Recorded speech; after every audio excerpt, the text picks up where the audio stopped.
Hello again, everyone, and welcome back to Reddit Aliens. I'm John, and as always, thank you so much for being here. Simple topic, let's do it. When were you genuinely scared for your life? Please remember to like, share, let us know, and subscribe. Had a massive asthma attack. As a paramedic myself, when your colleague looks you in the eye and he's sticking defib patches to your chest and radios for 2 crew cardiac arrest backup, you know it's not good. Especially seeing as they can't use medical jargon around me as I already know it, so I know what a silent chest means. You're not moving any air. I know what it means when the nebulizers haven't worked and they start giving adrenaline. I know what the defib patches mean, and I know none of it is good. I remember passing out really slowly, and as I closed my eyes, I genuinely thought I was going to die, and I'd never open them again. To come around in the ICU later, and with the same colleagues by my side, was the best feeling. He saved my life undoubtedly. My friend and I were eating burgers in a darkly lit area on a street in Seattle when a man walked straight up to us with his hands in his pockets, gesturing like he had a gun. He says, "Give me your money." I immediately pretended to be drunk and got all chummy with him and said, "If I had money, that would be amazing." And the guy looked around and then walked off. No idea if that was smart or incredibly stupid, but I definitely realized in that moment that when your mind is in fight or flight, you have little control over what your brain is going to do. When I was 11, I experienced anesthesia awareness during a surgery on my mouth. I was under, but I wasn't. I could smell and feel everything, and I was hallucinating from the ketamine they gave me. Thought the doctors had killed me, and I was in hell. I lived on an artificial heart for 11 months. It was battery-driven, and at night I had to plug everything into the wall. The terror was real. I had a thick cord exiting my abdomen attached to a computer that controlled the pump inside my body. The computer failed on me twice, and I had to swap it out myself. When the computer unplugs, you have no blood flow. I had to experience this twice. Then, I had a heart transplant. That was far less terrifying than the artificial heart.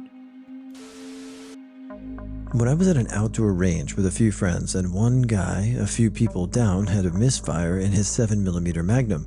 He pulled the trigger, no bang.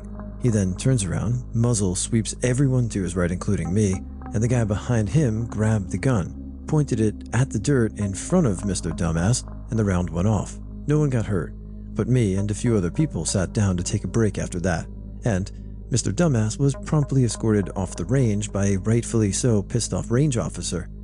Misfires are always nerve-wracking, and I've always been taught to hold it on target for 30 seconds before attempting to clear it, and always leave the muzzle pointed down range when you do.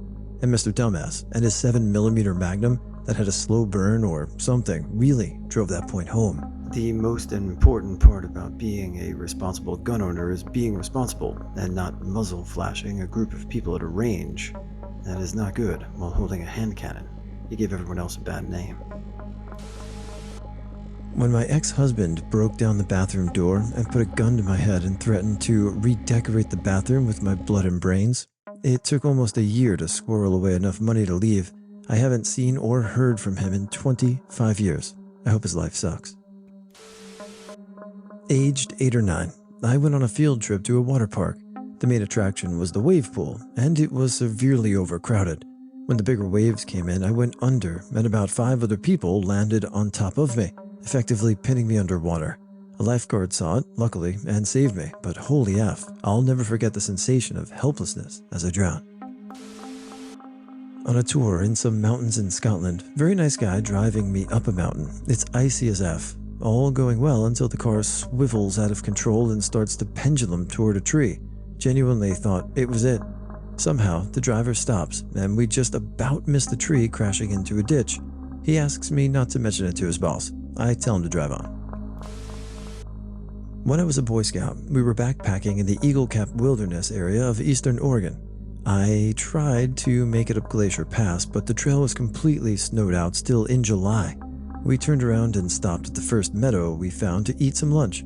About 15 minutes go by and our scoutmaster very calmly tells us to stand up and put our backpacks on because we needed to leave. I look in the direction the scoutmaster is looking, and there's a very large cougar staring at us from across a shallow creek. We started down the trail, and I looked back towards the cougar to see if it had moved. That damn cat was crossing the creek and following us. We kept moving and kept looking back to see it occasionally. The cougar followed us for about 3 miles before we lost track of it. That night, we had a decent-sized campfire, and me and 2 other older boys sat up in the night watching out for it. The next morning, we found a freshly dead animal about 100 yards from our camp. During Hurricane Harvey, me and my dad had to get some people out of Crosby. However, they got I-10 shut down, so we had to take some of the back roads to get there. On the way there, we got to one part of the road for a good 5 miles. The water was about 4 feet deep. My dad's truck is very big, and the water was almost going to the top of the hood of the truck from water being pushed. Dad said he'd been in war zones during his time in the army, had to drop troops off near an Iraq mortar squad that was bombing during the Gulf War, and he said his heart had never beat as fast. I was 17, wanted to take a dimmer from an old light above my bed, was sure I had unplugged it, hadn't cut the wire for the lamp, and I saw an incredibly powerful spark. Everything was white. The breaker for the second floor went off, so when I regained vision, everything was black. I thought for sure I was dead. Cutting live wires with 220 VAC. Luckily, the wire cutters had rubber grips. The wire cutter were broken afterwards though. The edge had melted together from the electricity. When I graduated from gallbladder attacks to gallbladder hell, when I would get them before, it would be horrendous, exhausting, and nauseous pain for about 12 hours. Eventually, they started lasting a month. I got so sick one month that I lost 50 pounds and had to live with my parents because I couldn't look after myself, and I was scared I was going to die. Couldn't get a doctor to listen to me. Took 2 years to get my surgery. Surgeons said they couldn't even see it to start with, even though it was quite enlarged, as it was completely covered in adhesions. Apparently, if you are getting gallbladder attacks, it already needs to come out, so don't ignore it. I took a combination of a bunch of drugs while on a camping trip with some friends in Vermont. About 8 hours in, I lost the ability to see, control my body, or feel anything. I only hear. It was terrifying. I thought I was experiencing some sort of drug overdose symptom and was dying. I can't even begin to explain to you how certain I was that I was going to die. I felt so dumb. I kept on saying to myself, wow, really, dude? This is it? This is what's your obituary? Drugs? Way to go, dude. You're an absolute see you next Tuesday. It lasted for about 30 minutes, as I was told. Apparently, in reality, I just suddenly started looking in random directions and moving my body slowly in random ways and tensing some of my muscles super hard. Then I got up and started running, just running until I fell. Then I slowly came to as my friends held me down until I was able to comprehend things normally again. Terrifying. I don't know if any of you have experimented with psychotropic drugs or hallucinogenics, but you may feel something and experience something in a way. But if you're with a group of people and then they see it from their perspective, it can be funny or frightening. Not that I would know. First year commercial scene fishing. Jellyfish are raining as we're stacking our gear back the boat. A effing jellyfish tentacle gets in my eye and across my face as the boat starts to lean a lot toward our fish haul. It was our biggest catch of the season, 66,000 plus pounds. Boat's capacity is 45K. Captain keeps yelling at me as I keep one eye open, the other one is crying, and my glasses are all fogged. I can't see shit, so I yell at him, I can't effing see. He's still yelling at me to pull down since there was a snag on the power block. All I'm thinking at this point is, goddamn, I don't want to go out blind and into the ocean. When I was about 11 years old, I was home alone one day over the summer and enjoying a bag of Skittles and watching TV. I tossed a bunch of them into my mouth and made them into a sort of ball, which I tended to do. Then something made me laugh and I ended up swallowing it. The ball wasn't huge, but it was big enough to get stuck in my throat and causing me to be unable to breathe. It was terrifying because nobody was home to help me, and I started to panic. I remembered some cartoon or TV show where a character was choking and slammed their stomach into a chair to get it to pop out. So I started throwing myself into the side of the recliner we had. Even though I probably wasn't doing it completely right, it actually worked, and the Skittle ball popped out. It was still one of the most terrifying minutes of my life because I thought I was going to die, and very well could have. Now, I'm a lot more careful whenever I'm eating something and I'm alone. Was at work while in uni, and I got this chest pain that would not go away. It was like something was pinching me, and I already had been having right leg and hip pain, so once I left work, I slept it off. Woke up that night, could barely walk, and was in tears the whole night wondering if something was going on. I was an idiot and should have gone to the hospital. Still not sure what it was, but a friend said that it could have been either a panic attack or a mini heart attack. Recently got my heart checked and I'm A-okay. But at the time, it was terrifying to think I might die while I was hours away from my family.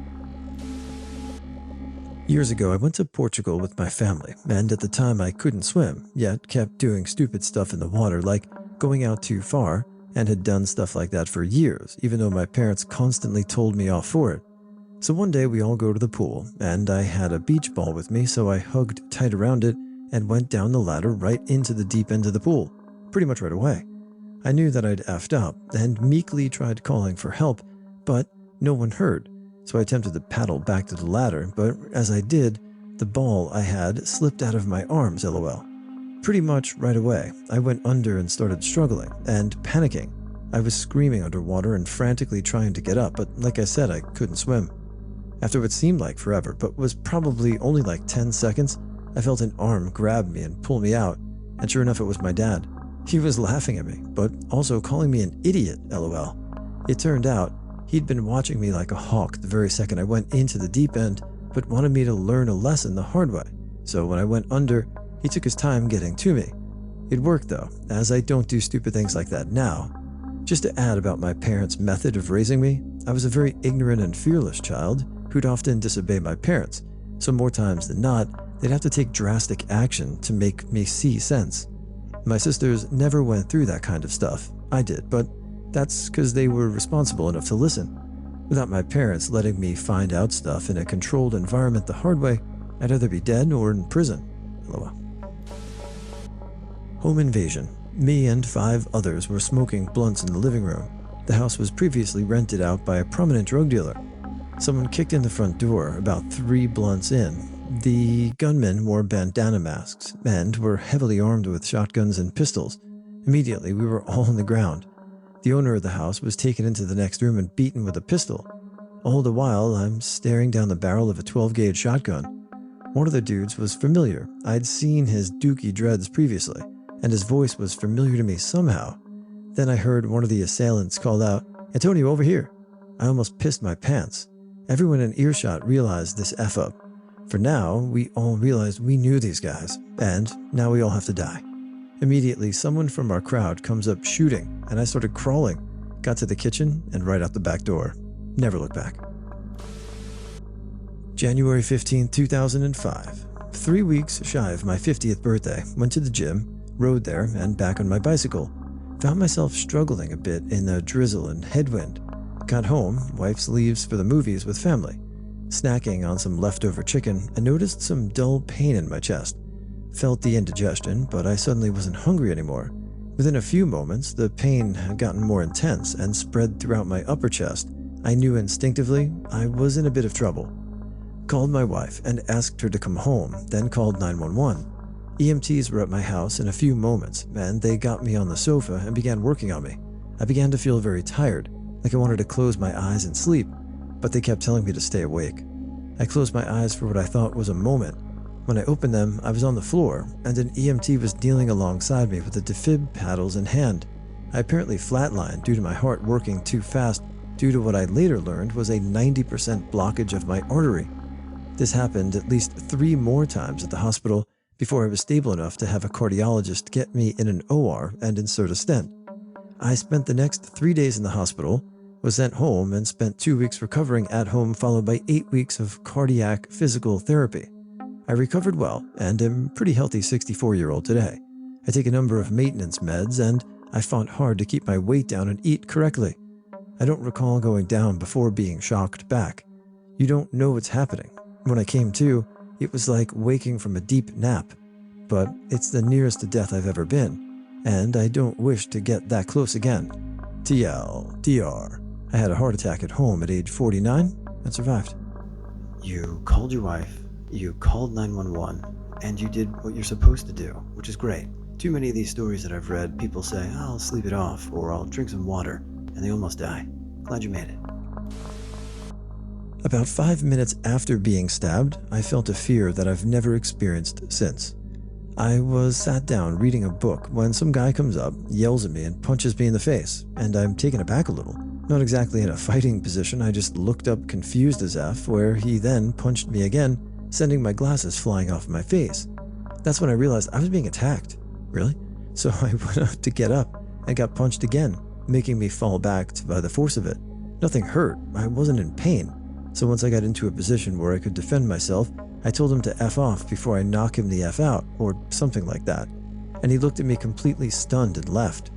Moments later, my teacher sees me, rushes over and screams at the guy as he's walking away, trying to drag me inside, but I refused.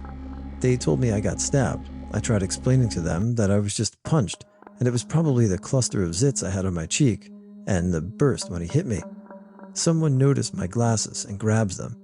I put my hand to my chin because it felt itchy, and I pulled it back covered in blood, so I allowed my teacher to take me inside. Still convinced I wasn't stabbed, they had to make me look into a mirror where I would then see my entire cheek ripped open. Sounds painful, right? Well, luckily he tore my nerves and I felt nothing, but then someone was looking at my glasses and the situation looked like it had the best outcome. The part that covers my temple was barely hanging on because he tried to stab me in the temple first. And when that never worked, he went for my effing eye, which had a huge deep scratch in it from where the lens saved my life. That pair of glasses saved my life, and my eyesight, which I suppose is half of their job. I was sucked through a tidal dam in full scuba gear during an underwater research exercise. It felt as if the kraken wrapped around my waist and legs and ripped me into the ground about 15 feet down.